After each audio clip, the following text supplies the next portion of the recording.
Teman-teman pasti sudah tidak asing lagi dengan film Avatar. Bukan Avatar Aang ya, tapi Avatar James Cameron, di mana karakter utamanya, Jake Sully, mengirimkan kesadarannya ke dalam Avatar, yaitu sebuah tubuh yang berasal dari rekayasa genetika manusia planet Pandora yang disebut Na'vi, untuk berpetualang di planet tersebut dan membaur dengan suku pedalaman. Nah, bagaimana jika avatar-avatar itu bisa digunakan dalam kehidupan sehari-hari, apalagi di era pandemi seperti sekarang ini? Dengan Avatar, tentu kita tidak hanya bisa melakukan pekerjaan kantoran, tapi juga pekerjaan berat tanpa harus merasa lelah atau takut terpapar virus.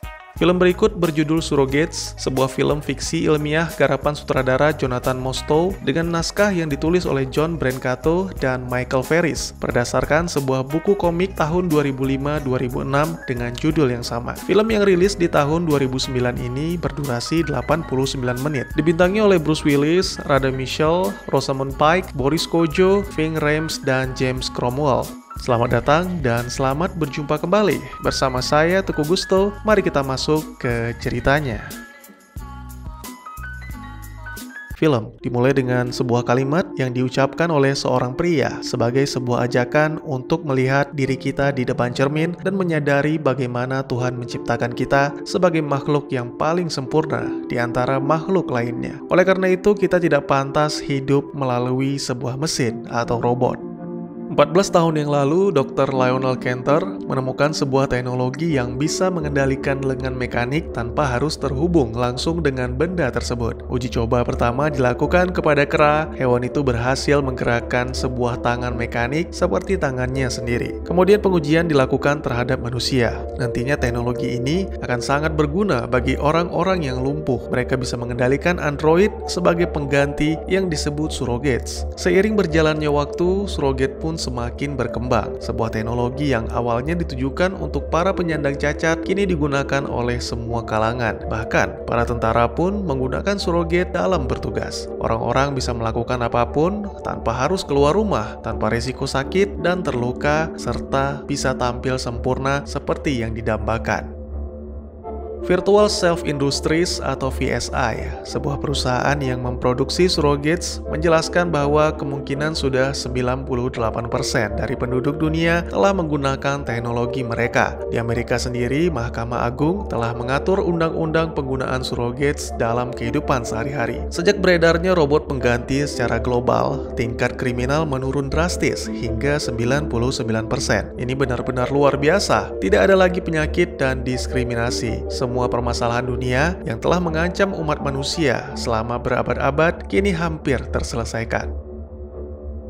Namun tidak semua orang bisa menerima teknologi tersebut. DREAD, koalisi manusia yang dipimpin oleh Zaire Powell, seseorang yang menyebut dirinya sebagai profet atau nabi, menganggap surrogates adalah sesuatu yang tidak manusiawi. Apa yang dilakukan oleh para pengguna robot pengganti itu adalah sebuah kebohongan. Bahkan, karena tidak bisa hidup berdampingan bersama para pengguna surrogates, kelompok itu mendirikan pemukiman, zona bebas robot di kota-kota besar di seluruh negeri.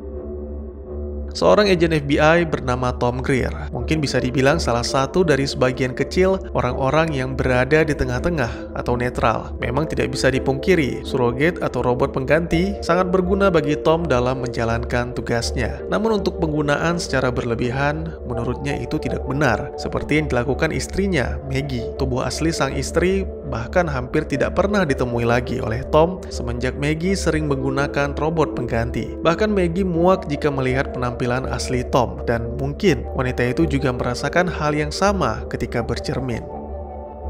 Pada suatu malam, Tom bersama rekannya Jennifer Peters mendatangi sebuah klub untuk melakukan penyelidikan. Menurut laporan dari petugas kepolisian, telah terjadi kecelakaan yang disebabkan oleh pengendara motor yang mengemudi dengan sembrono, sehingga menyebabkan beberapa unit surrogate hancur terhimpit mobil. Namun yang menjadi masalah, ada 2 unit lagi yang ditemukan di belakang bangunan, dan salah satunya tidak bisa diidentifikasi. Tom menemukan bahwa optik atau bola mata robot pengganti itu hancur. Ditambah lagi, papan chipnya terbakar. Ini benar-benar aneh dan belum pernah terjadi. Satu-satunya cara untuk mengatasinya adalah dengan mendatangi kediaman si pengendali atau selanjutnya kita sebut operator. Pertama-tama Tom dan Jenny mengunjungi kediaman salah satu operator bernama Cameron. Menurut keterangan pengurus apartemen, Cameron memang sangat jarang terlihat, namun dia selalu membayar uang sewa tepat waktu. Pengurus itu mengoceh hingga akhirnya berteriak setelah menemukan Cameron dalam keadaan tak bernyawa. Ternyata Cameron adalah seorang pria. Itu sama sekali tidak membuat Tom terkejut karena dia telah memperkirakan semua kebohongan yang mungkin dilakukan manusia dengan robot pengganti. Namun yang membuatnya bertanya-tanya bagaimana bisa operator mengalami hal yang sama dengan surrogates-nya. Keesokan harinya, Tom dan Jenny melanjutkan penyelidikannya menggunakan hasil rekaman yang diunduh dari robot-robot pengganti. Mereka menemukan seorang pria misterius yang hendak mengeluarkan sebuah alat tepat sebelum kejadian. Tiba-tiba saja Tom menerima laporan bahwa operator robot pengganti pria telah ditemukan dalam keadaan tewas. Dia adalah seorang pemuda bernama Jared, putra dari penemu surrogates Dr. Lionel Cantor. Kini Cantor tidak bisa lagi berada di perusahaan VSI. Sejak pemecatannya 7 tahun yang lalu, Cantor memutuskan menjauh dari media dan publik.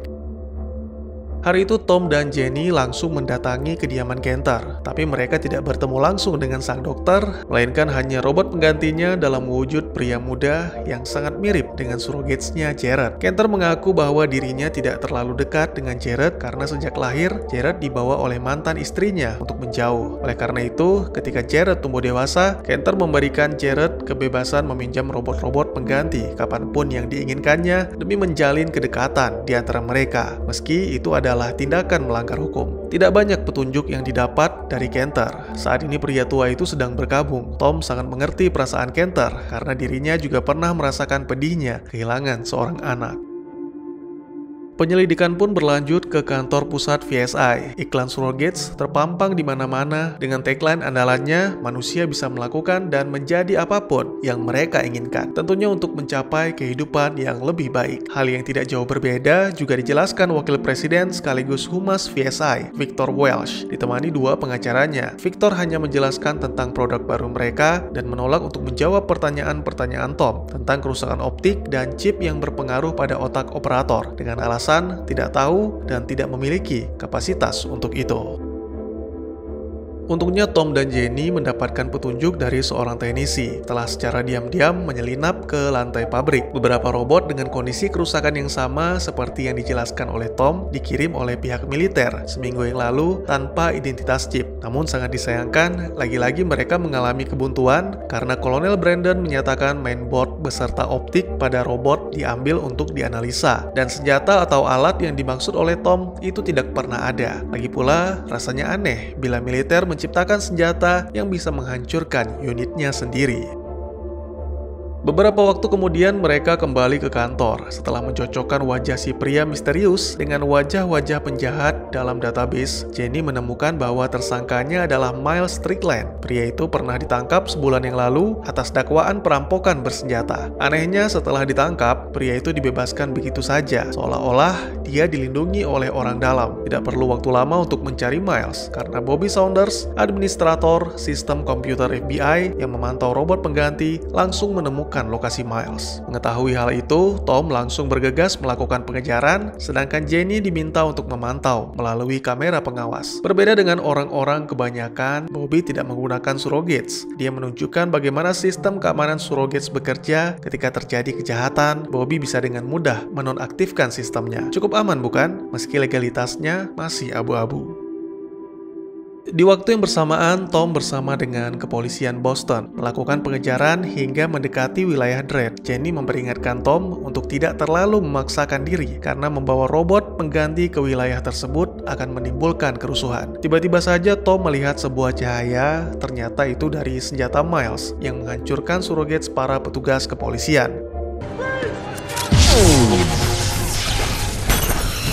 Lalu senjata itu ditembakkan ke arah helikopter.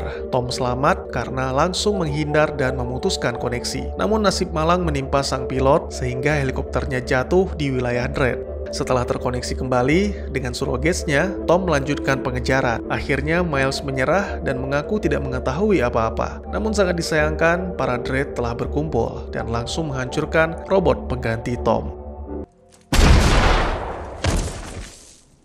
Oh God.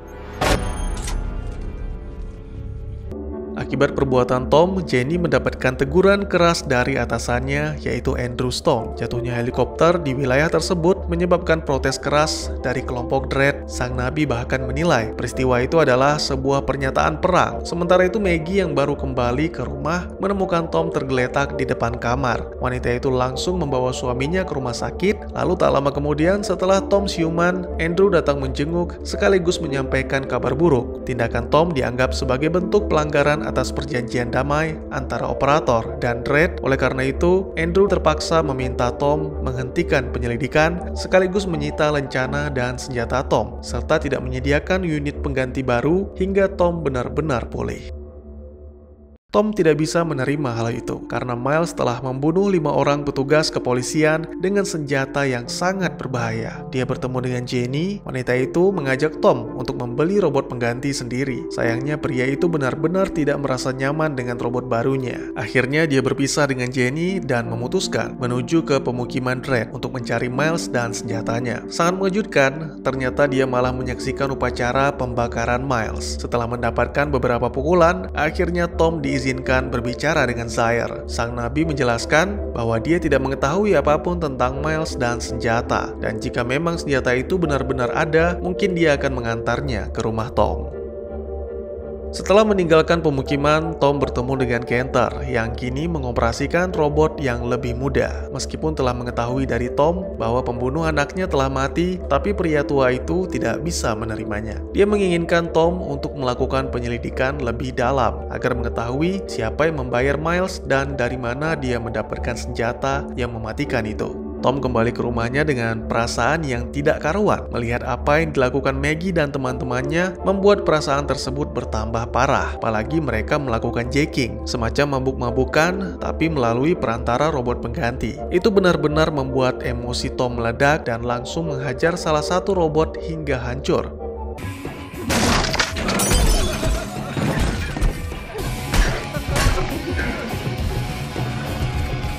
Tom berharap agar Maggie bisa kembali seperti dulu, menjadi wanita normal yang tidak bergantung kepada robot pengganti.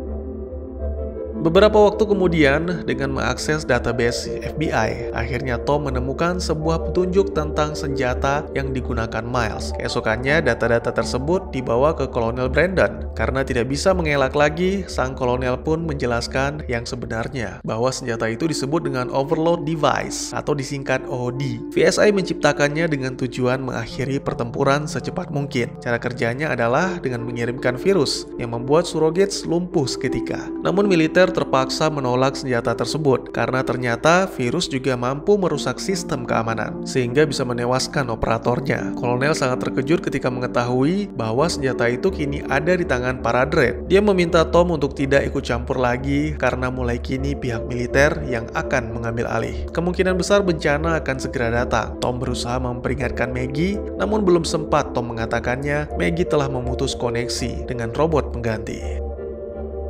Para tentara yang dipimpin oleh Kolonel Brandon melakukan invasi ke pemukiman Dredd. Mereka menemukan suatu kebenaran yang sangat mengejutkan bahwa ternyata sang nabi adalah robot pengganti. Sementara itu Jenny berhasil mengumpulkan semua berkas daftar gaji petugas FBI selama 16 bulan terakhir. Wanita itu menemukan nama Miles di sana, yang berarti pria itu bekerja untuk FBI dan seharusnya Andrew mengetahuinya. Tom langsung menemui Andrew Stone untuk meminta penjelasan. Andrew terus mengelak hingga akhirnya berniat memanggil petugas. Untungnya Tom dengan cepat menusuk bagian belakang kepala untuk melumpuhkan robot Andrew. Lalu dia mengkopi semua data penting, termasuk tentang Kenter yang selama ini mendanai sang nabi dan kelompoknya.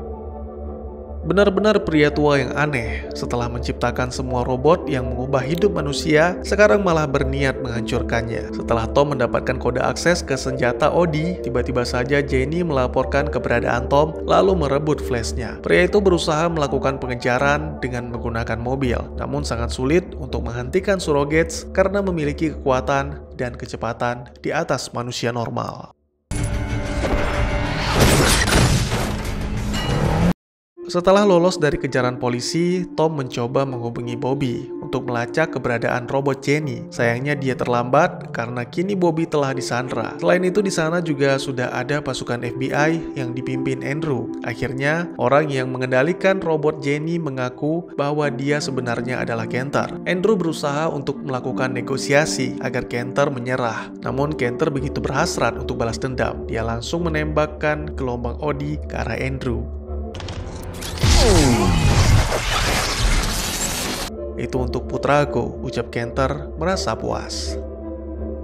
Kembali ke Tom, setelah gagal menghubungi Maggie, pria itu langsung menuju ke kediaman Kenter. Dia menerobos masuk dengan menghancurkan robot penjaga hingga akhirnya berhasil menemukan sebuah ruangan rahasia di mana banyak terdapat surrogates, termasuk Zaire sang nabi. Kenter muncul dan mengungkapkan penyesalannya dalam menciptakan teknologi surrogates karena pada awalnya itu ditujukan untuk penyandang cacat dan kini telah membuat manusia kecanduan untuk menjalani hidup yang tidak wajar. Oleh karena itu dengan senjata Odi, dia akan memusnahkan semua robot pengganti, termasuk operatornya, demi mengembalikan kehidupan manusia seperti dahulu. Tom diberikan kesempatan untuk menyaksikan hari kelahiran kembali manusia. Lalu setelah muncul notifikasi, Kenter langsung menelan pil racun untuk mengakhiri hidupnya. Tom bergegas memindahkan mayat Kenter dan mengambil alih kendali robot Jenny. Ternyata Kenter telah mengunggah virus dari senjata Odi ke sistem komputer FBI untuk diteruskan ke seluruh robot pengganti. Untungnya ketika komputer sedang mengumpulkan seluruh data-data surrogates, Bobby mengungkapkan idenya untuk memutuskan kendali operator. Sebuah ide yang benar-benar cemerlang. Itu membuat virus tertahan di robot pengganti. Kini yang harus dilakukan adalah mematikan virusnya agar tidak meledakkan surrogates. Namun di detik-detik terakhir, setelah sekilas memikirkan bagaimana melencengnya kehidupan manusia belakangan ini, Tom memutuskan untuk membiarkan virus tersebut. Dan bertepatan dengan itu, sebuah tembakan mengenai kepala robot Jennifer.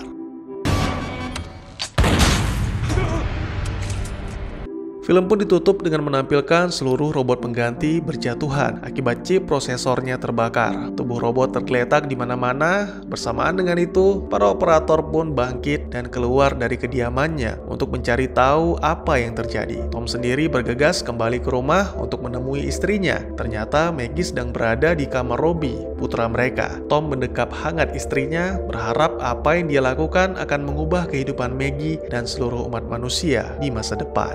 Dan tamat.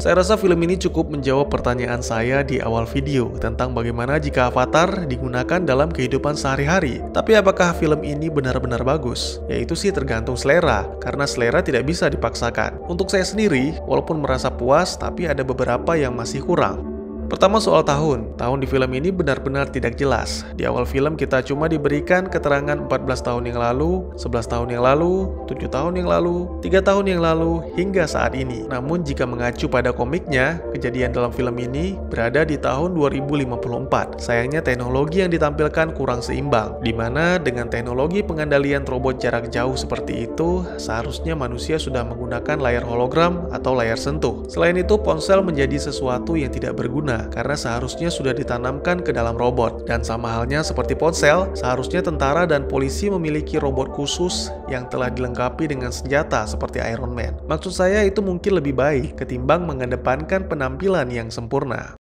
Lalu masalah biaya, berita menyiarkan bahwa 98% penduduk dunia telah menggunakan surrogates. Ini benar-benar tidak masuk akal jika kita perhatikan dari sistemnya yang rumit dan komponen-komponen pendukung yang harus tersedia di rumah seperti charger, kursi, monitor, dan komputer, plus kulit dan wajah sintetis, plus biaya pemasangan, sudah pasti itu semua tidak akan murah dan semua itu hanya untuk satu orang. Bagaimana jika untuk satu keluarga? Jadi meskipun VSI mengklaim bahwa harga produknya sangat terjangkau, tapi saya pikir kemungkinan untuk satu unit lengkapnya saja bisa seharga ratusan juta rupiah. Tingkat kejahatan menurun 99%. Waduh, ini lebih gila lagi. Maksud saya kejahatan menurun itu mungkin, tapi 99% itu terlalu berlebihan. Lah kan kalau ada orang yang melakukan kejahatan pasti dinonaktifkan sama si Bobby bang. Nanti si operatornya ditangkap, kan udah diliatin. Iya benar, masalahnya apakah penjahat mau menggunakan surrogates yang jelas-jelas merugikan bagi mereka. Bobby menjelaskan surrogates yang bisa diblokir hanya yang telah mengupdate firmware-nya. Tapi menurut saya, bahkan sebelum itu pun penjahat akan sangat tidak aman menggunakan surrogates karena akan mudah dilacak. Jadi mohon maaf, kejahatan menurun 99% itu bagi saya sesuatu yang sangat luar biasa untuk menjadi kenyataan meski dalam sebuah film sekalipun.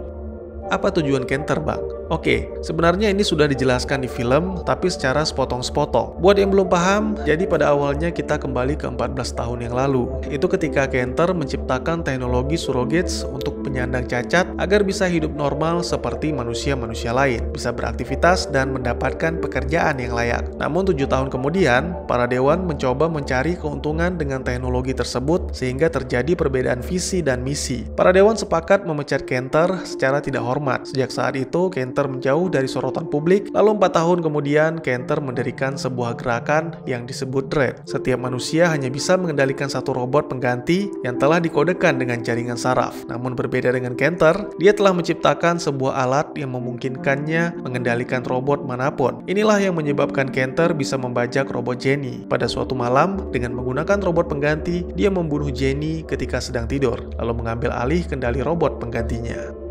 Terus apa yang terjadi dengan istri Tom, Bang? Mungkin ini tidak terlalu penting, tapi memang tidak dijelaskan di dalam film. Hanya saja mereka menyinggung masalah putra mereka yang mati akibat kecelakaan. Saya pikir Maggie ada kaitannya dengan kecelakaan yang menimpa anak mereka, yaitu Robbie. Emang dikasih tahu nama anaknya, Bang? Enggak sih, saya cuma lihat di sarung tangan baseball ada tulisan Robbie, jadi saya pikir itu nama anaknya. Oke, kembali ke Maggie. Keterkaitannya di sini adalah kemungkinan besar Maggie yang mengendarai mobil, sehingga terjadi kecelakaan yang menyebabkan kematian Robbie. Ini berdasarkan luka di bagian kening. Saya pikir setiap kali Maggie melihat luka itu atau menyadari orang-orang sedang memperhatikan lukanya, Maggie akan kembali dihantui rasa bersalah, sehingga memutuskan untuk terus menggunakan robot pengganti bahkan di hadapan Tom. Loh Bang, berarti nggak nganu dong Bang? Pasti mau nanya itu kan? Saya pikir robot pengganti memungkinkan orang buat nganu dengan cara mengirimkan rangsangan ke otak si operator.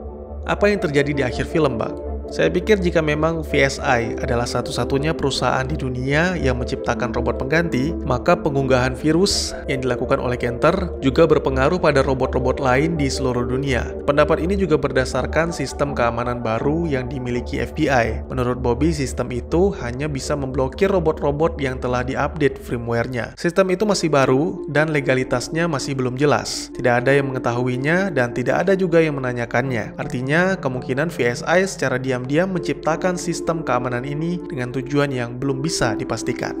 Terus apakah manusia akan hidup normal kembali, Bang? Mungkin hanya untuk sementara waktu, karena di akhir film, VSI mengumumkan bahwa mereka sedang mencari solusi untuk mengatasi masalah tersebut. Namun menurut saya, berada dalam waktu yang sementara itu bisa membuat manusia sadar untuk kembali ke kehidupan normal, menjadi diri sendiri yang apa adanya, dan kembali melakukan interaksi secara langsung tanpa perantara robot lagi. Bagaimana menurut kalian?